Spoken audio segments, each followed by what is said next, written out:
Hello বন্ধুরা, কেমন আছো সবাই? নিশ্চয়ই সবাই খুব ভালো আছো। হ্যাঁ, আমিও খুব ভালো আছি। তো তোমরা সবাই জানো আজ কোজাগরী লক্ষ্মী পূজা, তাই বাড়িতে অনেক কিছু আয়োজন করে আমি চলে গেছিলাম একটু ঝিলপাড়ে। হ্যাঁ, ঝিলপাড়ে আবার কেন গেছি সেটা তোমরা নিশ্চয়ই বলবে।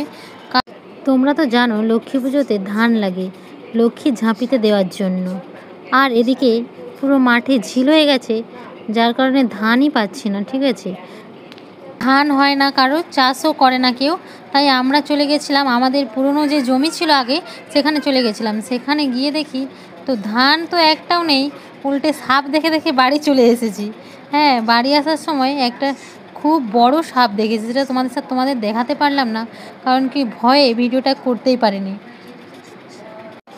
তারপর কী আর করবো বলো, ধান তো আর পেলাম না, তাই গল্প করতে করতে বাড়ি চলে এলাম। আর হ্যাঁ, যেটা বলার, এই আর তোমরা তো জানো এই কিছুদিন ধরে যে বৃষ্টি হচ্ছিল, বৃষ্টিতে পুরো ঝিলপাড় কাদায় কেজরিয়ে গেছে। ঠিক আছে, প্যাচ প্যাচা হয়ে গেছে, জুতা পড়ে গেছে, জুতার তোলাতে এত কাদা কি বলবো, সে ভাবার বাইরে। আর আসতে পারছি না, যেন হিল জুতা পড়ে গেছি, কাদার হিল জুতা।